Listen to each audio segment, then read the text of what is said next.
Universo Mais, Apoio Cultural, InovaMac, movidos pela inovação. Começa agora mais um Universo e no programa de hoje você confere um especial ao mês da consciência negra. Vamos conferir? Nosso primeiro bloco está no ar e para começar vamos com o quadro da InovaMac, movidos pela inovação.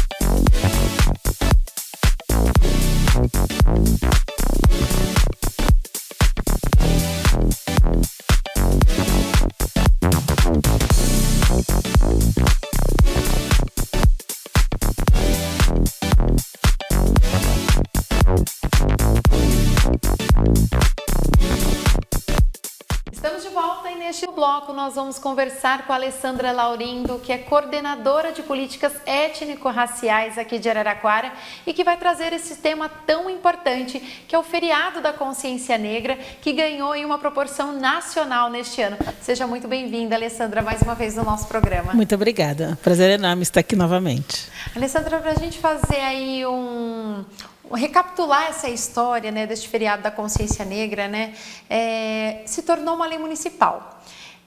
Que já veio andando aí há alguns anos, até se tornar nacional hoje, né? Como é que tomou essa iniciativa de se tornar primeiramente municipal aqui em Araraquara este feriado?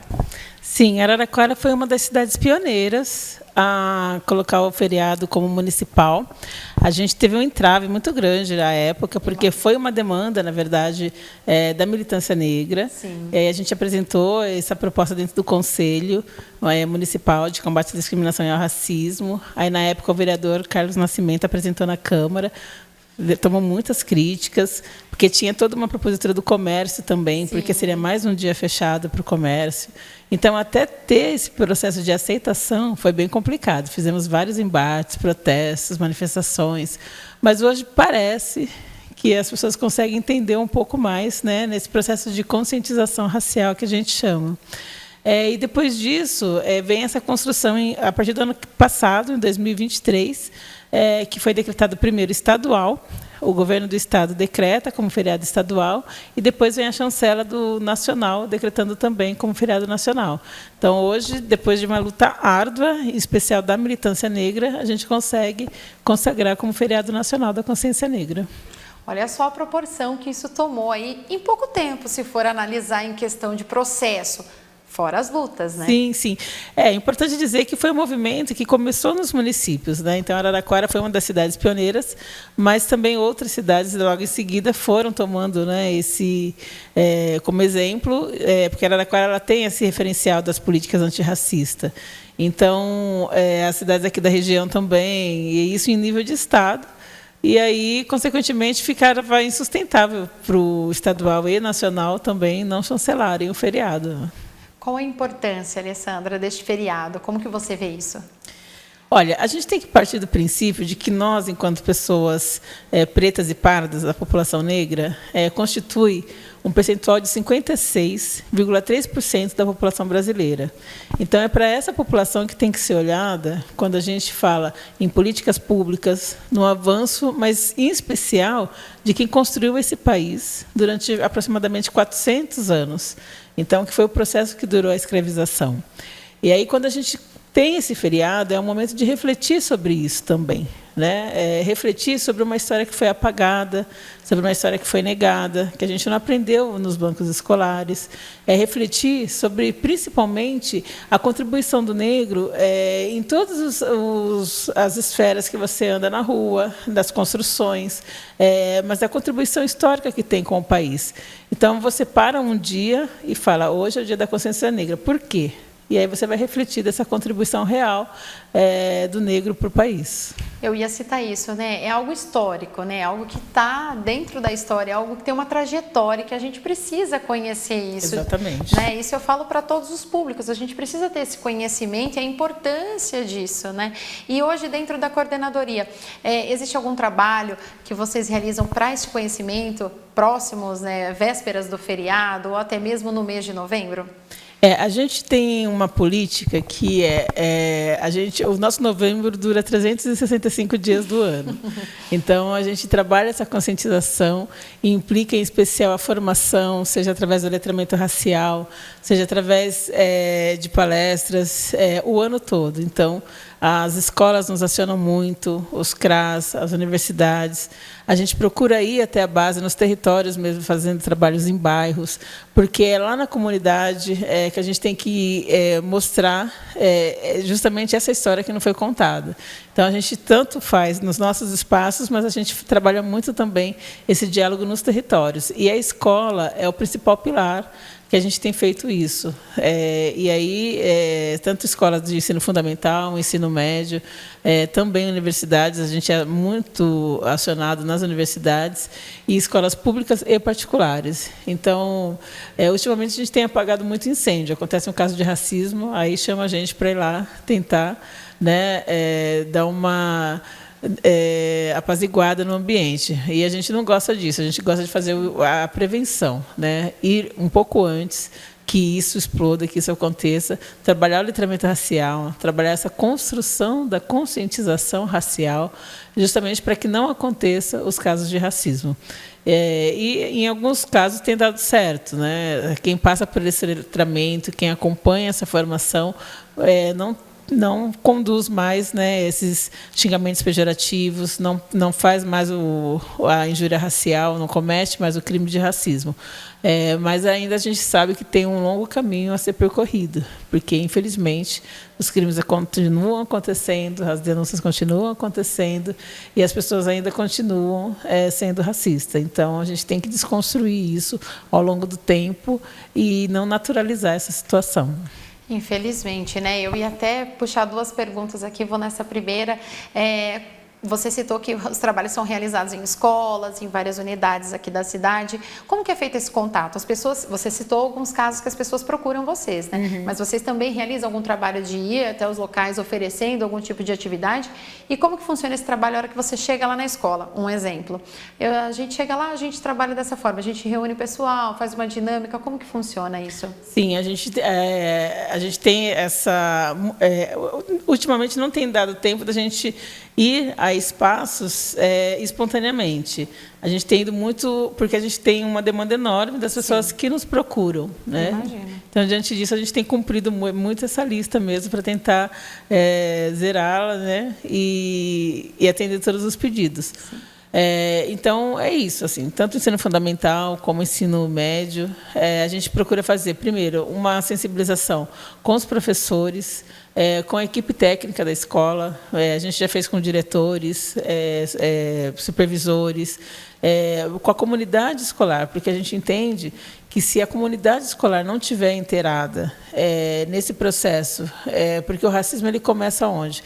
Quando se entra no portão da escola. Eu falo que as instituições muitas vezes são racistas. Então, a gente trabalha com o que a gente chama de racismo institucional. Porque, se a gente acredita que a sociedade é racista, ela não deixa o seu racismo no portão da escola quando ela entra esse espaço. Então, as pessoas continuam exercendo, executando o seu racismo lá dentro.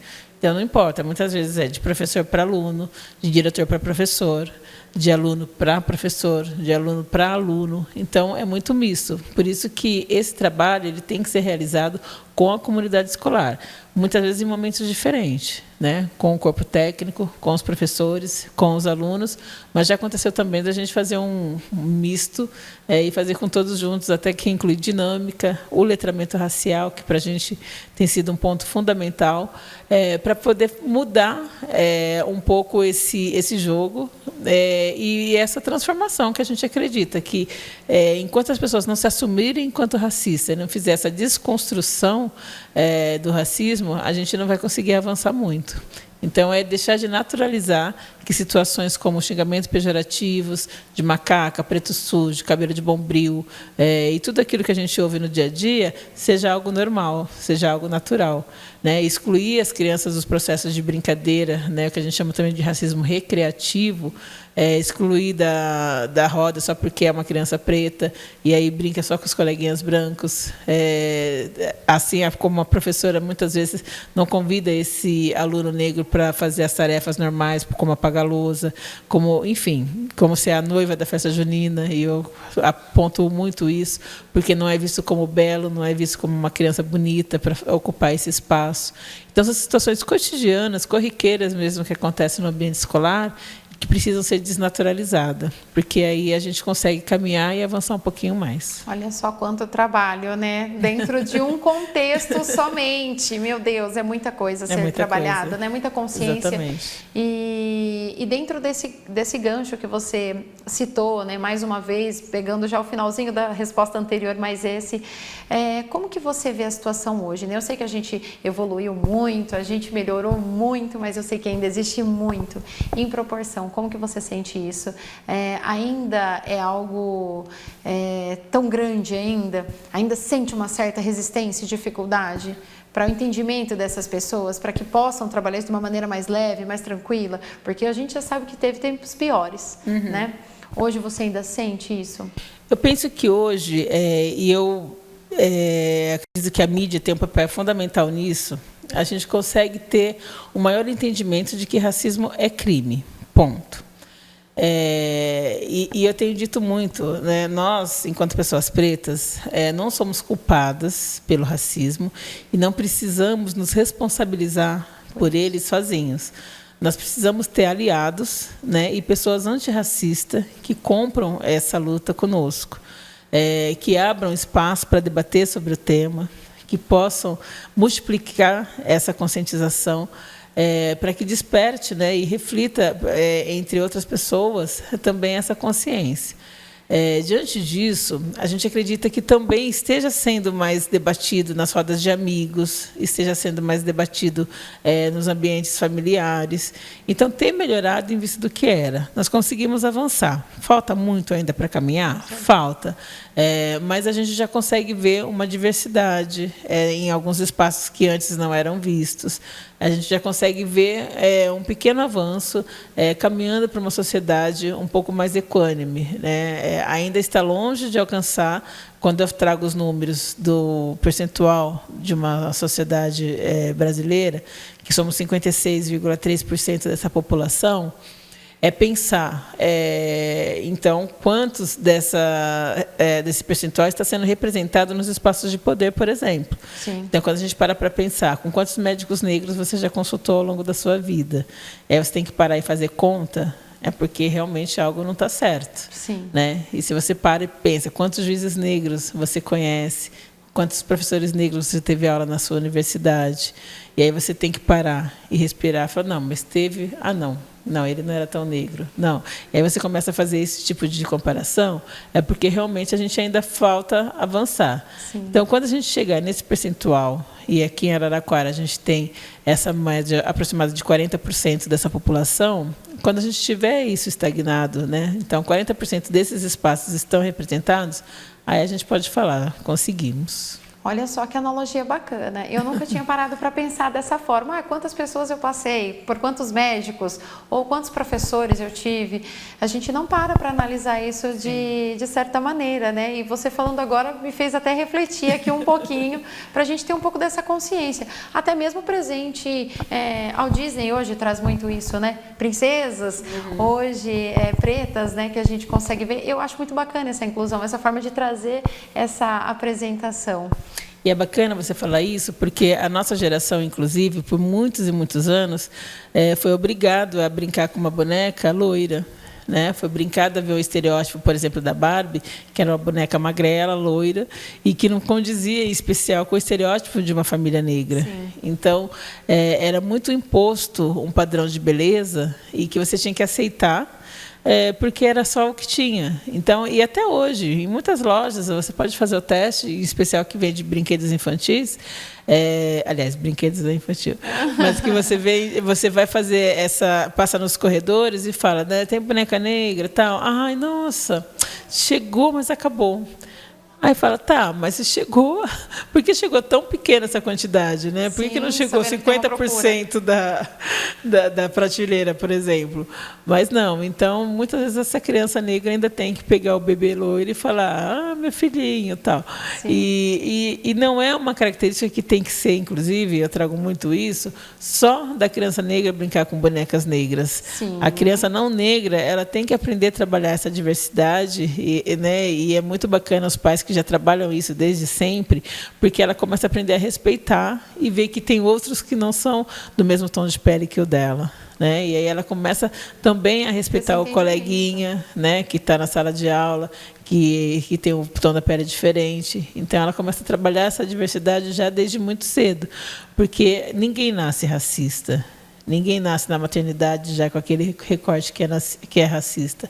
As pessoas tornam-se racistas a partir dos laços de convivência, seja no ambiente familiar, seja no primeiro contato, né? Seja na creche, na escolinha, na escola. E aí ela vai criando essas agruras, né, para massificar o outro, discriminar, né, e entender que aquele lá não é legal, não é o belo, né? O belo é só quem é igual a ela. Realmente está na nossa consciência, né? Se a gente parar para analisar, é aquilo que a gente passa para as nossas gerações, né? De pai para filho e assim por diante. Então, eu acho que isso que tem que ser mudado, a consciência mesmo das pessoas e tentar aplicar isso da melhor maneira possível.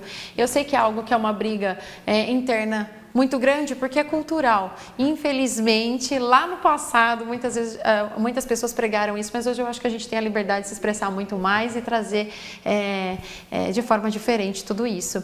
E trazendo esse contexto, hoje a Secretaria, existem várias atividades que são realizadas lá. Gostaria de entender um pouquinho mais como está funcionando hoje o Centro Afro, né? Trazer um pouquinho sobre as atividades, né, que são desenvolvidas. Sim, nós estamos dentro da Secretaria de Direitos Humanos, né? Tem a Coordenadoria de Políticas Étnico-Raciais e dentro da coordenadoria tem um outro guarda-chuva que tem o Centro de Referência Afro, Mestre Jorge. Lá a gente acolhe as denúncias de racismo, a gente tem o programa SOS Racismo, onde um advogado pode dar orientações jurídicas de tudo, de todos os casos, por exemplo.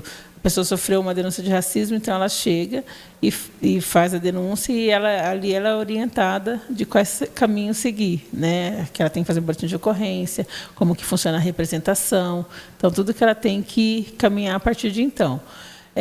O racismo adoece. Diante disso, a gente tem, em especial, a saúde mental. Legal. Diante disso, a gente tem uma psicóloga, que é a Natália, que também faz esse acolhimento. A gente faz sempre em conjunto, né, uma escuta afetiva, e ver se a pessoa quer continuar com esse acolhimento também psicológico para fazer um tratamento aí a curto e médio prazo. E tem dado muito resultado também. Porque já chegou casos assim absurdos, até à beira de suicídio, e a gente tem conseguido resgatar essa pessoa.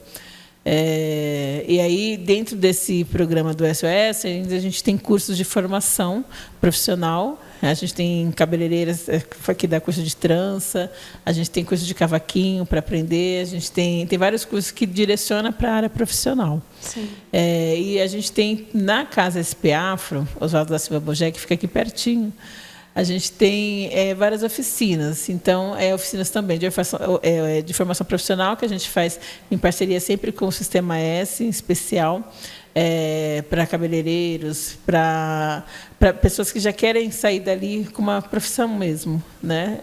Ali a gente também trabalha a questão do letramento racial, os cursos maiores, workshops e vários cursos de oficinas ligados à questão cultural. Então, aulas de samba rock, dança do ventre, dança de salão. Então, tem várias oficinas que podem ser desenvolvidas ali, aberto para todas as pessoas. Sim. Aí tem a pergunta clássica: mas eu sou branca, posso fazer? Lógico que pode. Não só pode, como deve, porque o racismo ele tem que ter trabalhado de uma forma coletiva, né? Então a gente fala que a gente é um grande quilombo que acolhe todo mundo.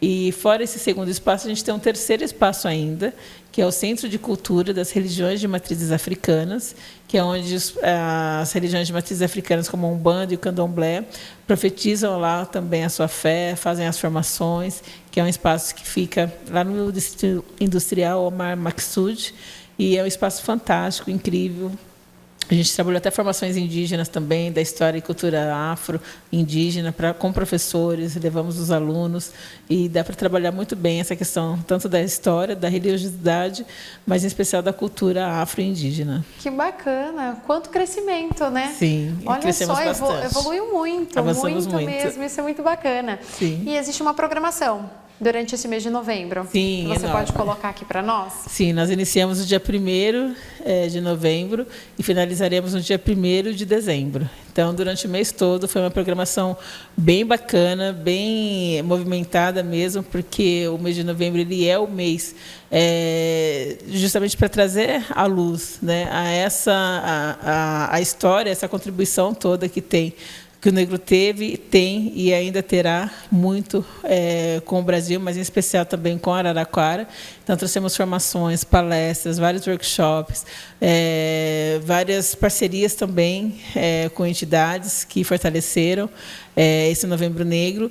Mas temos agora, no dia 20, uma marcha incrível que já tem o seu 18º ano em funcionamento, que é a 18ª Marcha da Consciência Negra.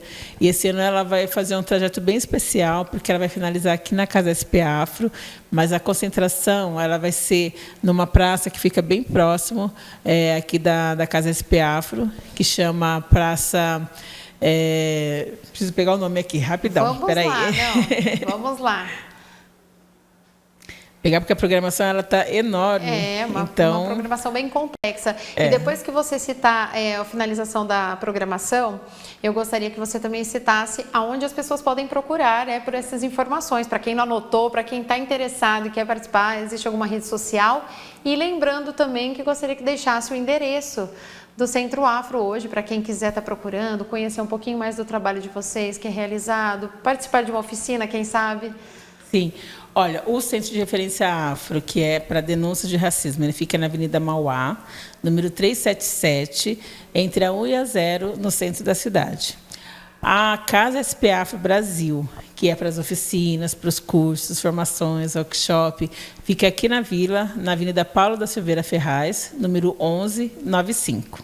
Tá? E a marcha, ela vai sair aqui da Vila. Eu não consegui achar o nome da praça, mas é uma praça bem próxima aqui ao Tiro de Guerra, e ela vai subir a... Nossa Senhora da Aparecida, a praça? Não, é a que fica atrás, em frente a um condomínio. Ah, tá. Ali eu acho que é... Júlio Mesquita. Júlio Mesquita, lembrei. Perto do condomínio. Isso, perto do condomínio, Júlio Mesquita. Então, a gente vai fazer a concentração lá às 16h30, agora no dia 20. Vem pela Almirante Tamandaré e sobe a Paulo da Silveira e termina em frente ao centro, a Casa Afro.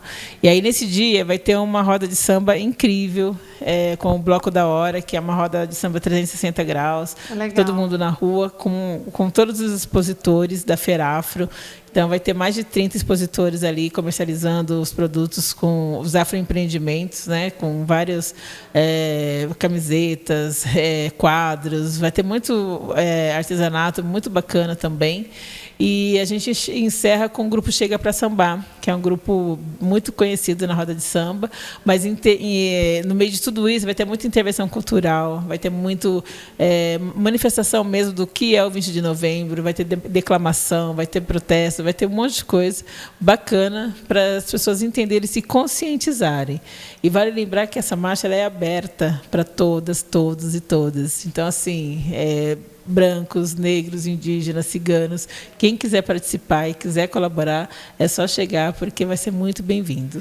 É para o público em geral. Em geral. E, Alessandra, para a gente finalizar, para quem quiser consultar essa programação, existe alguma rede social específica? Eu gostaria que você deixasse o telefone também para contato. Tá no site da Prefeitura, araraquara.sp.gov.br. Lá tem um bannerzinho com toda a programação. Só clicar e aí já fica... por dentro de tudo. E o telefone do Centro de Referência Afro é o 3322-8316. E a gente tem o nosso WhatsApp também, que é o SOS Racismo, o número que você fala direto, já pode fazer as denúncias de racismo. Tem o nosso contato imediato, que é o 99626-9466. Tá na ponta da língua, olha só. Anota aí, não perca. Precisou... já sabe onde Já chamar, o sabe onde WhatsApp chamar. e o telefone. Exato. Alessandra, obrigado pela sua participação mais uma vez aqui no nosso Eu programa. que agradeço, um prazer sempre enorme estar muito com vocês. bem-vinda. Obrigado mesmo.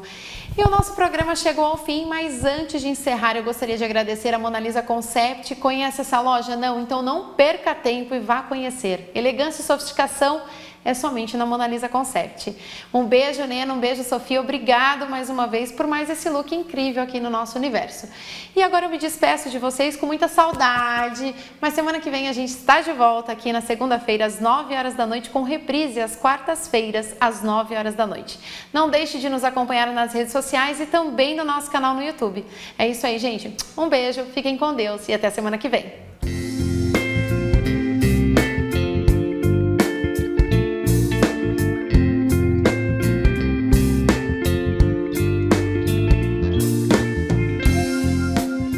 Universo Mais, apoio cultural e Nova Mac, movidos pela inovação.